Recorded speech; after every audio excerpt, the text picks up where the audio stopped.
अनंत कोटि ब्रह्मांड नायक राजाधिराज योगीराज परब्रह्म श्री सच्चिदानंद सद्गुरु साईनाथ महाराज की जय।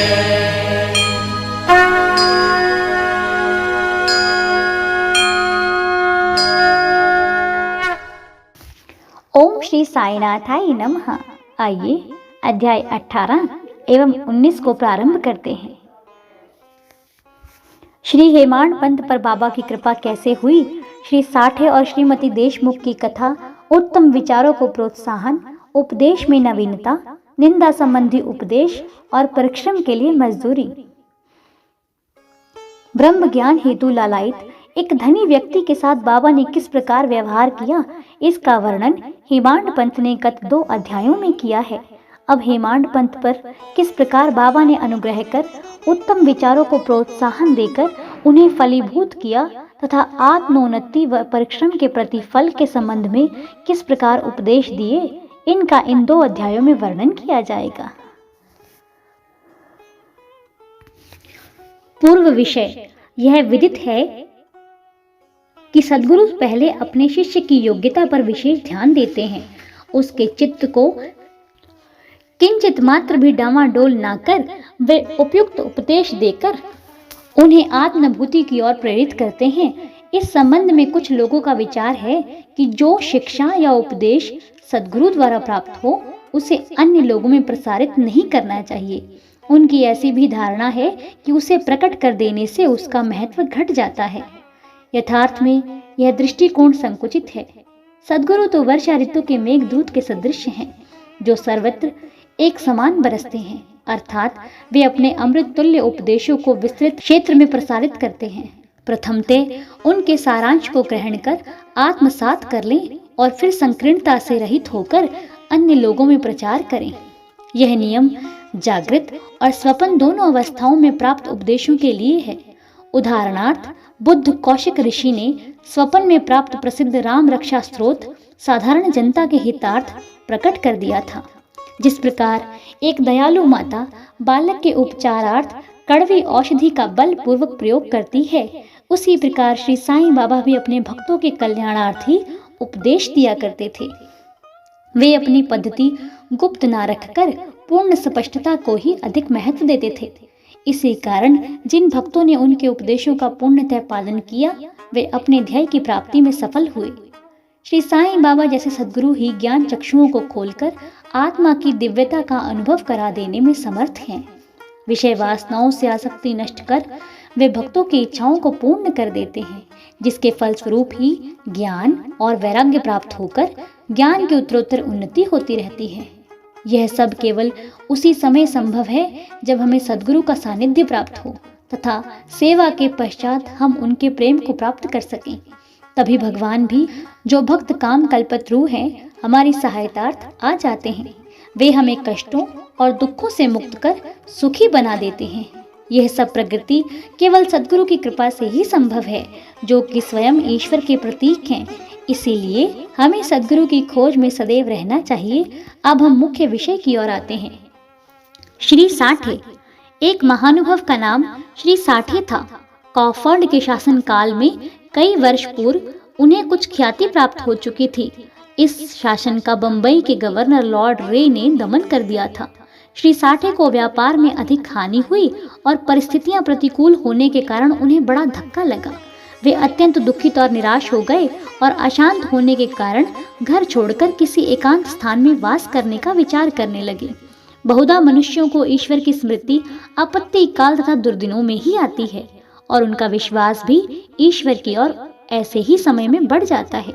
तभी वे कष्टों के निवारणार्थ उनसे प्रार्थना करने लगते हैं। यदि उनके पाप कर्म शेष न रहे तो भगवान भी उनकी भेंट किसी संत से करा देते हैं, जो उनके कल्याणार्थी उचित मार्ग का निर्देश कर देते हैं। ऐसा ही श्री साठे के साथ भी हुआ। उनके एक मित्र ने उन्हें शिरडी जाने की सलाह दी, जहां मन की शांति प्राप्त करने और इच्छा पूर्ति के निमित्त देश के कोने कोने से लोगों के झुंड आ रहे हैं। उन्हें यह विचार अति रुचिकर प्रतीत हुआ और सन 1917 में वे शिरडी गए। बाबा के सनातन पूर्ण ब्रह्म दीप्तिमान निर्मल एवं विशुद्ध स्वरूप के दर्शन कर उनके मन की व्यग्रता नष्ट हो गई और उनका चित्त शांत एवं स्थिर हो गया। उन्होंने सोचा कि गत जन्मों के संचित शुभ कर्मों के फल स्वरूप ही आज मैं श्री साईं बाबा के पवित्र चरणों तक पहुंचने में समर्थ हो सका हूं।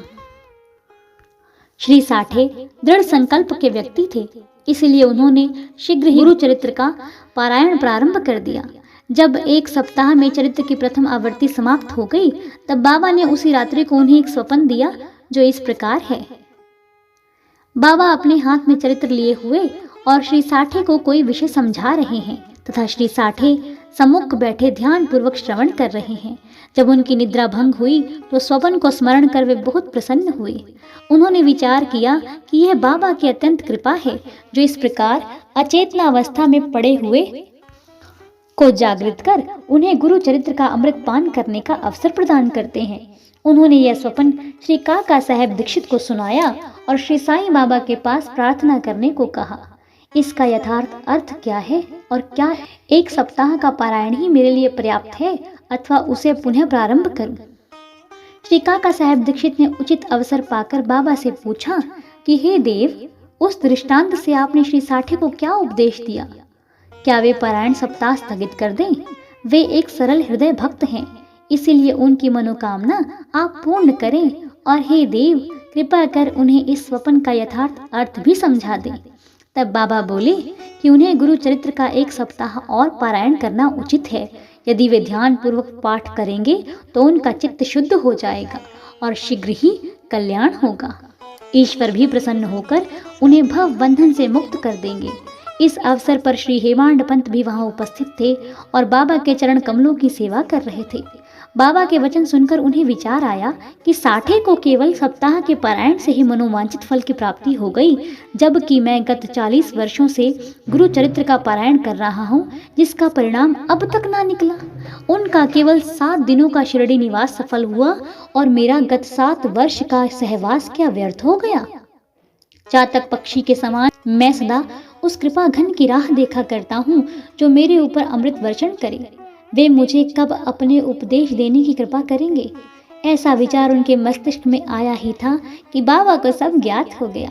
ऐसे भक्तों ने सदैव ही अनुभव किया है कि उनके समस्त विचारों को जानकर बाबा तुरंत को विचारों का दमन कर उत्तम विचारों को प्रोत्साहित करते थे। हेमांड पंत का ऐसा विचार जानकर बाबा ने तुरंत ही आज्ञा दी कि श्यामा के यहाँ जाओ और कुछ समय उनसे वार्तालाप कर 15 रुपए दक्षिणा लेकर आओ। बाबा को दया आ गई थी, इसी कारण उन्होंने ऐसी आज्ञा दी। उनकी अवज्ञा करने का साहस भी किसे था। श्री हेमांड पंत शीघ्र श्यामा के घर पहुंचे। इस समय पर श्यामा स्नान कर धोती पहन रहे थे। उन्होंने बाहर आकर हेमांड पंत से पूछा, आप यहाँ कैसे? जान पड़ता है कि आप मस्जिद से ही आ रहे हैं। आप ऐसे व्यथित और उदास क्यों हैं? और आप अकेले ही क्यों आए हैं? आइए बैठिए और थोड़ा विश्राम तो करिए। जब तक मैं पूजन आदि से निवृत्त हो जाऊं, तब तक आप कृपा करके पान आदि लें। इसके पश्चात ही हम और आप सुखपूर्वक वार्तालाप करें। ऐसा कहकर वे भीतर चले गए। दालान में बैठे बैठे हेमांड पंत की दृष्टि अचानक खिड़की पर रखी नाथ भागवत पर पड़ी।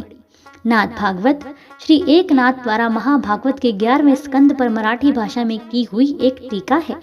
श्री साईं बाबा की आज्ञा अनुसार श्री बापू साहेब जोग और काका साहेब दीक्षित शिरडी में नित्य भगवत गीता का मराठी टीका सहित, जिसका नाम भावार्थ दीपिका या ज्ञानेश्वरी है, नाथ भागवत और एक नाथ का महान ग्रंथ भावार्थ रामायण का पठन किया करते थे।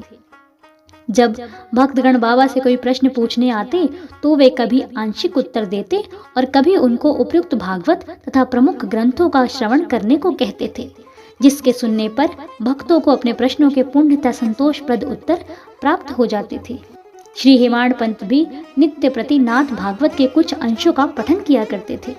आज प्रातः मस्जिद को जाते समय कुछ भक्तों के सत्संग के कारण उन्होंने अपना नित्य नियमानुसार पाठ अधूरा ही छोड़ दिया था। उन्होंने जैसे ही वे ग्रंथ उठाकर खोला तो अपने अपूर्ण भाग का पृष्ठ सामने देखकर उनको आश्चर्य हुआ। उन्होंने सोचा कि बाबा ने इसी कारण ही मुझे यहाँ भेजा है ताकि मैं अपना शेष पाठ पूरा कर लूं, और उन्होंने शेष अंश का पाठ आरंभ कर दिया। पाठ पूर्ण होते ही श्यामा भी बाहर आए और उन दोनों में वार्तालाप होने लगा। हेमाड पंत ने कहा कि मैं बाबा का एक संदेश लेकर आपके पास आया हूँ। उन्होंने मुझे आपसे 15 रुपए दक्षिणा लाने तथा थोड़ी देर वार्तालाप कर आपको अपने साथ लेकर मस्जिद वापस आने की आज्ञा दी है। श्यामा आश्चर्य से बोले, मेरे पास तो एक फूटी कौड़ी भी नहीं है, इसीलिए आप रुपयों के बदले मेरे 15 नमस्कार ही ले जाओ। तब हेमाड पंत ने कहा, ठीक है, अब मुझे आपके 15 नमस्कार ही स्वीकार हैं। आइए अब हम कुछ वार्तालाप करें और कृपा कर बाबा की कुछ लीलाएं आप मुझे सुनाएं, जिससे पाप नष्ट हो। श्यामा बोले, तो कुछ देर बैठो, इस बाबा की लीलाएं अद्भुत हैं। कहाँ मैं एक अशिक्षित देहाती और कहाँ आप एक विद्वान। यहाँ आने के पश्चात तो आप बाबा की अनेक लीलाएं स्वयं देख ही चुके होंगे, जिनका अब मैं आपके समक्ष कैसे वर्णन कर सकता हूँ। अच्छा, यह 5 सुपारी तो खाओ, तब तक मैं कपड़े पहन लूँ। थोड़ी देर में श्यामा बाहर आए और फिर उन दोनों में इस प्रकार वार्तालाप होने लगा। श्यामा बोले, इस बाबा की लीलाएं अगाध हैं, जिसका कोई पार नहीं। वे तो लीलाओं से अल्पित रहकर सदैव विनोद किया करते हैं। इसे हम अज्ञानी जीव क्या समझ सकते हैं। बाबा स्वयं ही क्यों नहीं कहते, आप सरीखे विद्वान को मुझ जैसे मूर्ख के पास क्यों भेजा है। उनकी कार्य प्रणाली ही कल्पना के परे है। मैं तो इस विषय में केवल इतना ही कह सकता हूँ कि वे लौकिक नहीं हैं। इस भूमिका के साथ ही साथ श्यामा ने कहा कि अब मुझे एक कथा की स्मृति हो आई है, जिसे मैं व्यक्तिगत रूप से जानता हूँ। जैसी भक्त की निष्ठा और भाव होता है, बाबा उसी प्रकार उसकी सहायता करते हैं। कभी कभी तो बाबा भक्त की कठिन परीक्षा लेकर ही उसे उपदेश दिया करते हैं। उपदेश शब्द सुनकर साठे के गुरु चरित्र पारायण की घटना का तत्काल ही स्मरण करके हेमाड पंत को रोमांच हो आया। उन्होंने सोचा, कदाचित बाबा ने मेरे चित्त की चंचलता नष्ट करने के लिए ही मुझे यहाँ भेजा है। फिर भी वे अपने विचार प्रकट न कर श्यामा की कथा को ध्यानपूर्वक सुनने लगे। उन सब कथाओं का सार केवल यही था कि अपने भक्तों के प्रति बाबा के मन में कितनी दया और स्नेह है। इन कथाओं को श्रवण कर हेमाड पंत को आंतरिक उल्लास का अनुभव होने लगा। तब श्यामा ने नीचे लिखी कथा कही। श्रीमती राधाबाई देशमुख। एक समय एक वृद्धा श्रीमती राधाबाई, जो खाशाबा देशमुख की मां थी, बाबा की कीर्ति सुनकर संगमनेर के लोगों के साथ शिरडी आई। बाबा के श्री दर्शन कर उन्हें अत्यंत प्रसन्नता हुई। श्री साईं चरणों में उनकी अटल श्रद्धा थी, इसीलिए उन्होंने निश्चय किया कि जैसे भी हो बाबा को अपना गुरु बना उनसे उपदेश ग्रहण किया जाए। आमरण अनशन का दृढ़ निश्चय कर अपने विश्राम गृह में आकर उन्होंने अन्न जल त्याग दिया और इस प्रकार 3 दिन व्यतीत हो गए। मैं इस वृद्धा की अग्नि परीक्षा से बिल्कुल भयभीत हो गया और बाबा से प्रार्थना करने लगा कि देवा, आपने यह क्या करना आरंभ कर दिया है। ऐसे कितने लोगों को आप यहाँ आकर्षित किया करते हैं। आप उस वृद्ध महिला से पूर्ण परिचित ही हैं, जो हठ पूर्वक आप पर अवलंबित है। यदि आपने कृपा दृष्टि कर उसे उपदेश न दिया और यदि दुर्भाग्यवश उसे कुछ हो गया तो लोग व्यर्थ ही आपको दोषी ठहराएंगे और कहेंगे कि बाबा से उपदेश प्राप्त न होने की वजह से ही उसकी मृत्यु हो गई है। इसीलिए अब दया कर उसे आशीष और उपदेश दीजिए। वृद्धा का ऐसा दृढ़ निश्चय देखकर बाबा ने उसे अपने पास बुलाया और मधुर उपदेश देकर उसकी मनोवृत्ति परिवर्तित कर कहा, हे माता, क्यों व्यर्थ ही तुम यातना सहकर मृत्यु का आलिंगन करना चाहती हो। तुम मेरी माँ और मैं तुम्हारा बेटा। तुम मुझ पर दया करो और जो कुछ मैं कहूँ उसे ध्यान पूर्वक सुनो। मैं अपनी स्वयं की कथा तुमसे कहता हूँ। यदि तुम उसे ध्यानपूर्वक श्रवण करोगी तो तुम्हें अवश्य परम शांति प्राप्त होगी। मेरे एक गुरु, जो बड़े सिद्ध पुरुष थे, मुझ पर बड़े दयालु थे। दीर्घकाल तक मैं उनकी सेवा करता रहा, फिर भी उन्होंने मेरे कानों में कोई मंत्र न फूका। मैं उनसे कभी अलग होना भी नहीं चाहता था। मेरी प्रबल उत्कंठा थी कि उनकी सेवा कर जिस प्रकार भी हो मंत्र प्राप्त करूं। परंतु उनकी रीति तो न्यारी ही थी। उन्होंने पहले मेरा मुंडन कर मुझसे 2 पैसे दक्षिणा में मांगे, जो मैंने तुरंत ही दे दिए। यदि तुम प्रश्न करो कि मेरे गुरु जब पूर्ण निष्काम थे तो उन्हें पैसे मांगना क्या शोभनीय था और फिर उन्हें विकृत भी कैसे कहा जा सकता था, इसका उत्तर केवल यह है कि वे कंचन को ठुकराया करते थे, क्योंकि उन्हें उसकी स्वप्न में भी आवश्यकता न थी। उन 2 पैसों का अर्थ था एक दृढ़ निष्ठा और दूसरा धैर्य। जब मैंने ये दोनों वस्तुएं उन्हें अर्पित कर दी तो वे अत्यंत प्रसन्न हुए। मैंने 12 वर्ष उनके श्री चरणों में व्यतीत किए। उन्होंने ही मेरा भरण पोषण किया, अतः मुझे भोजन और वस्त्रों का कोई अभाव ना था। वे प्रेम की मूर्ति थे, अथवा यूं कहो कि वे प्रेम के साक्षात अवतार थे।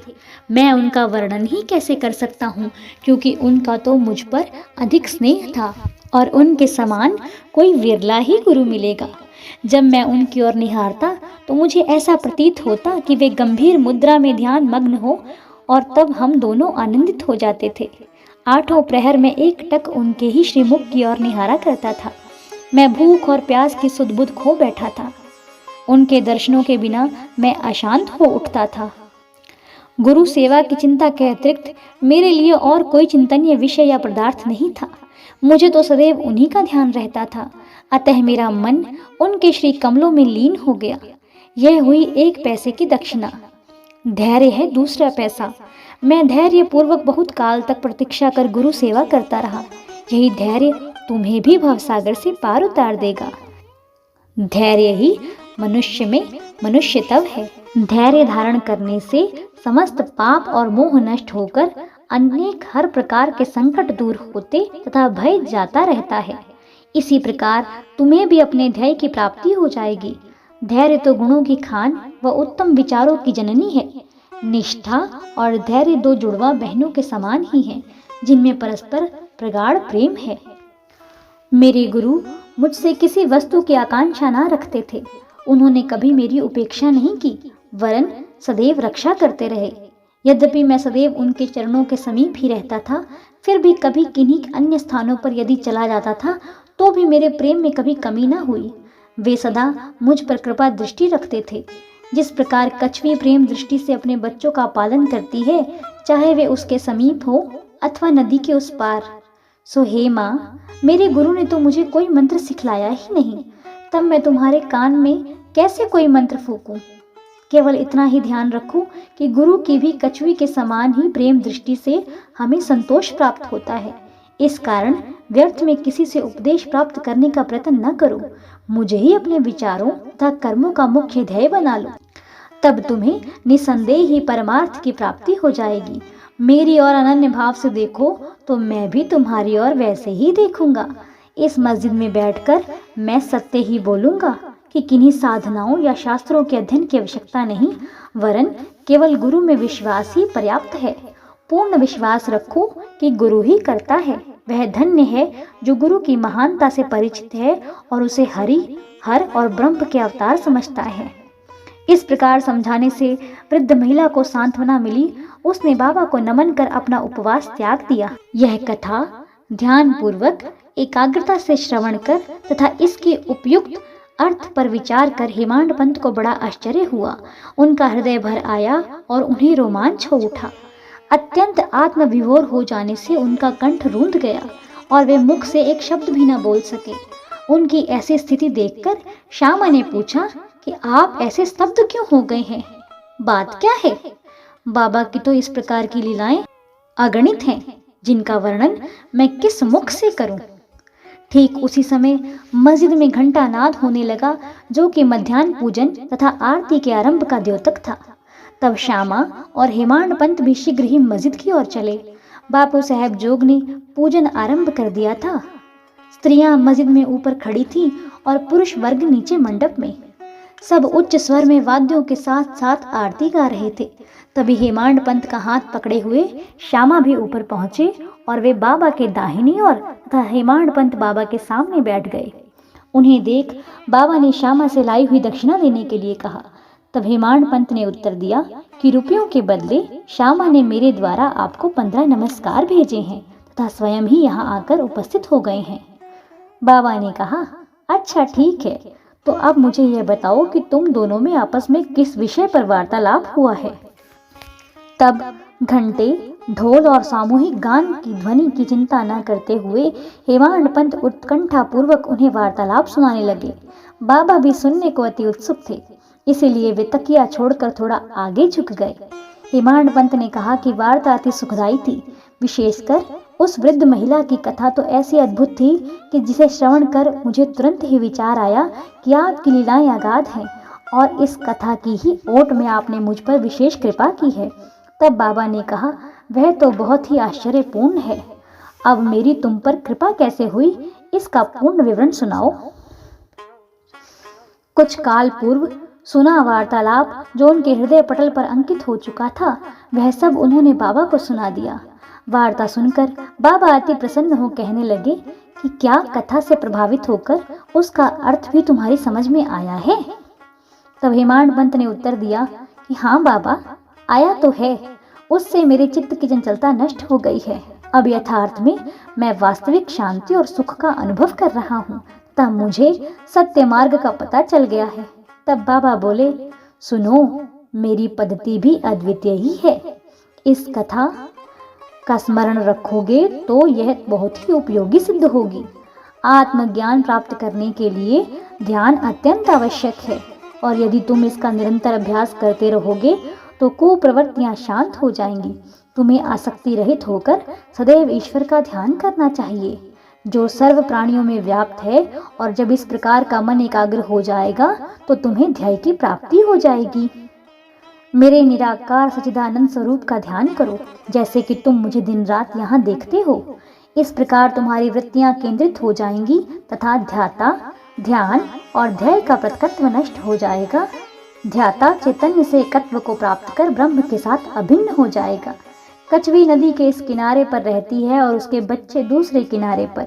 ना वह उन्हें दूध पिलाती है और ना हृदय से ही लगाती है, वरन केवल उसकी प्रेम दृष्टि से ही उनका भरण पोषण हो जाता है।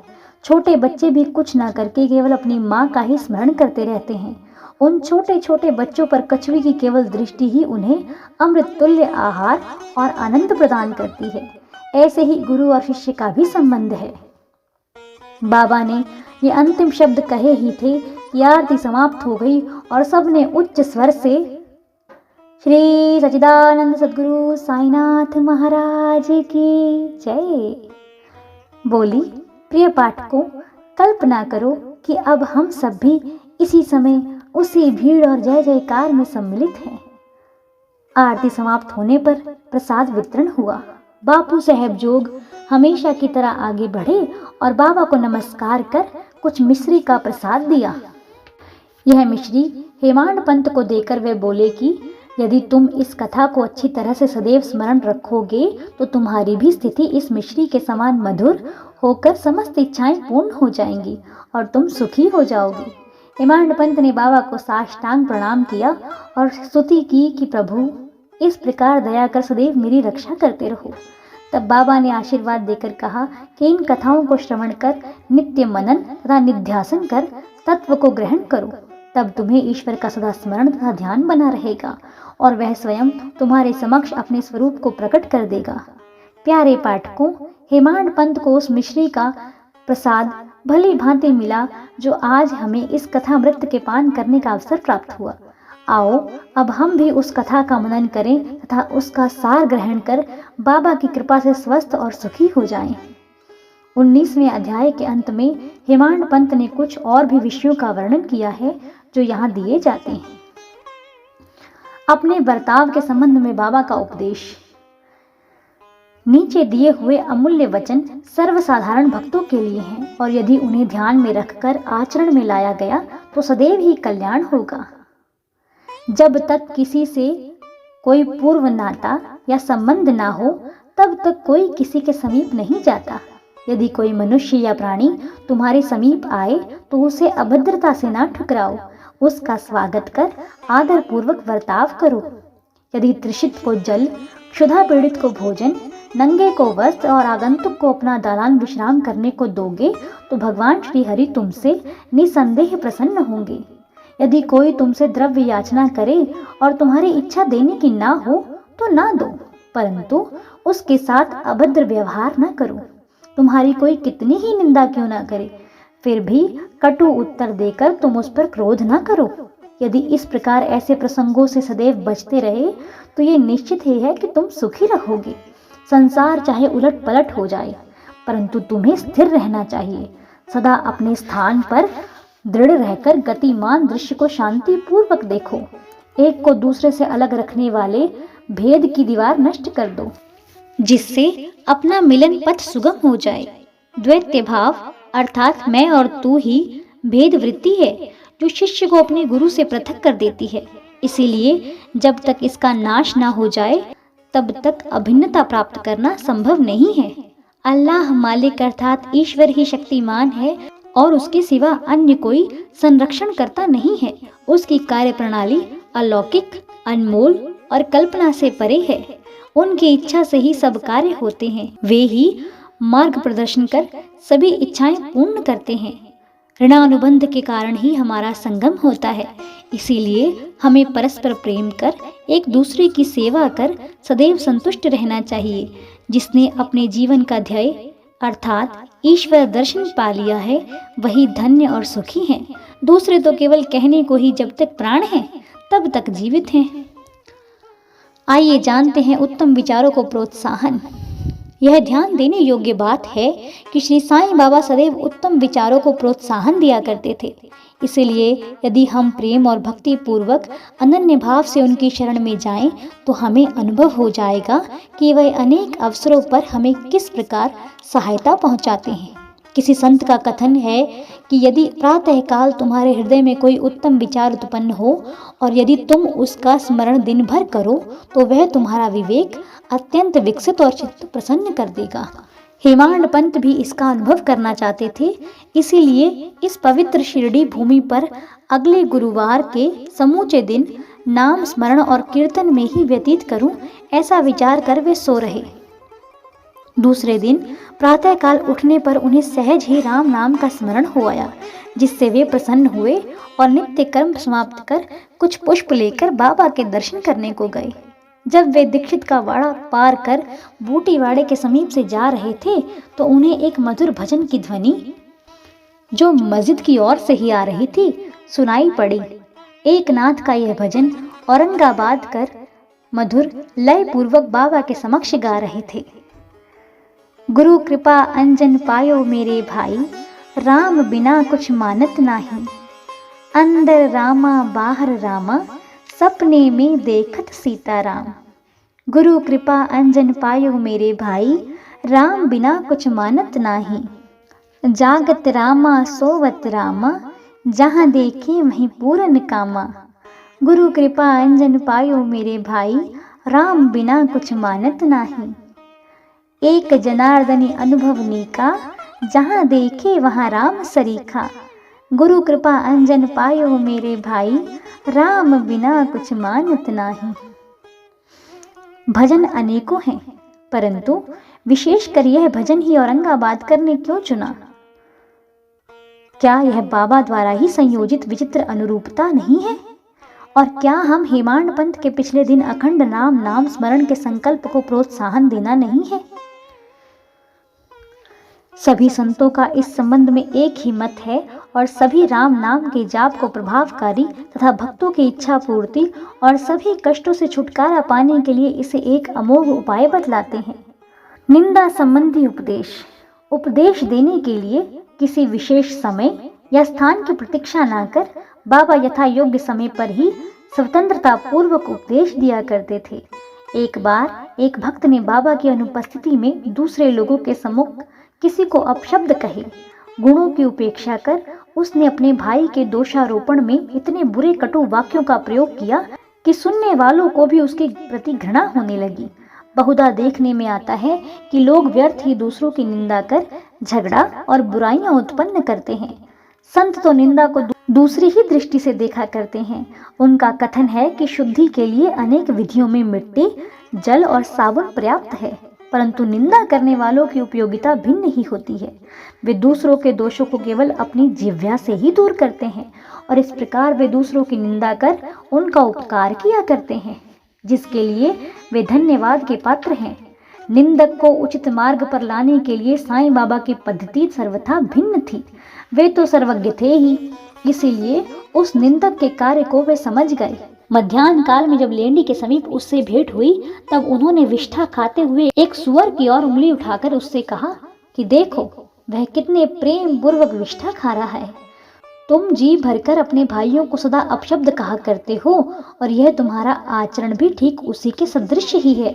अनेक शुभ कर्मों के परिणाम स्वरूप ही तुम्हें मानव तन प्राप्त हुआ और इसीलिए यदि तुमने इसी प्रकार आचरण किया तो शिरडी तुम्हारी सहायता ही क्या कर सकेगी। भक्त ने उपदेश ग्रहण कर लिया और वहां से चला गया। इस प्रकार प्रसंगानुसार ही वे उपदेश दिया करते थे।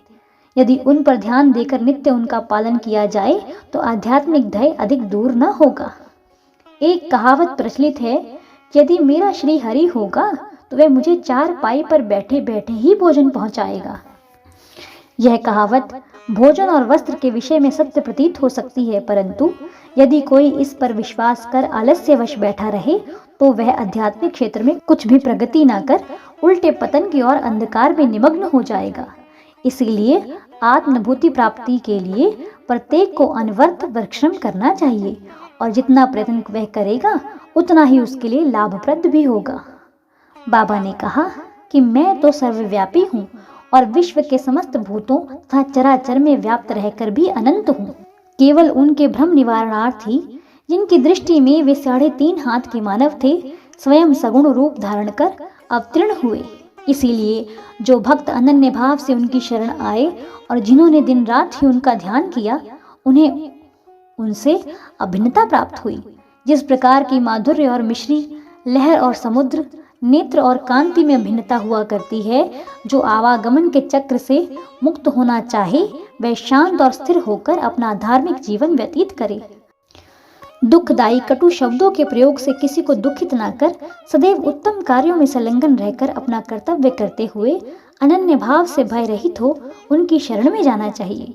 जो पूर्ण विश्वास से उनकी लीलाओं का श्रवण कर उनका मनन करेगा तथा अन्य वस्तुओं की चिंता त्याग देगा उसे निसंदेह ही आत्मभूति की प्राप्ति होगी।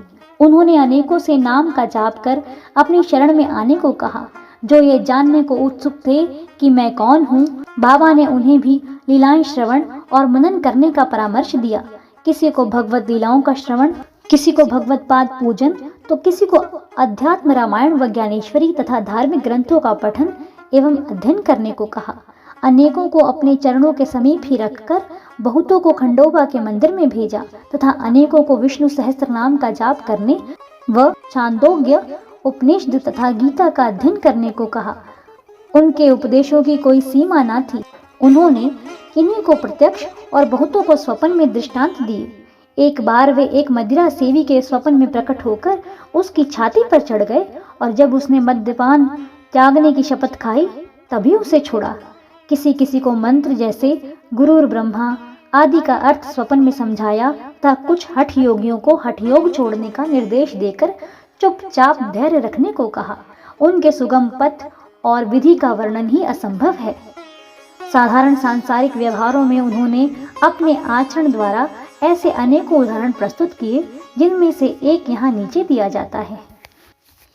परिश्रम के लिए मजदूरी। एक दिन बाबा ने राधा कृष्ण माई के घर के समीप आकर एक सीढ़ी लाने को कहा। तब एक भक्त सीढ़ी ले आया और उनके बतलाए अनुसार वामन गोंद करके घर पर उसे लगाया। वे उनके घर पर चढ़ गए और राधा कृष्ण माई के छप्पर से होकर दूसरे छोर से नीचे उतर आए। इसका अर्थ किसी को समझ में न आया। राधा कृष्ण माई इस समय ज्वर से कांप रही थी, इसीलिए हो सकता है कि उनका ज्वर दूर करने के लिए ही उन्होंने ऐसा किया हो। नीचे उतरने के पश्चात शीघ्र ही उन्होंने सीढ़ी लाने वाले को 2 रुपए पारिश्रमिक स्वरूप दिए। तब एक ने साहस कर उनसे पूछा कि इतने अधिक पैसे देने का क्या अर्थ रखता है। उन्होंने कहा कि किसी से बिना उसके परिश्रम का मूल्य चुकाए कार्य न कराना चाहिए और कार्य करने वाले को उसके श्रम का शीघ्र निपटारा कर उदार हृदय से मजदूरी देनी चाहिए। श्री सद्गुरु साईनाथार्पणमस्तु। शुभम भवतु। अध्याय 18 एवं 19 संपूर्ण। ओम श्री साईनाथाय नमः।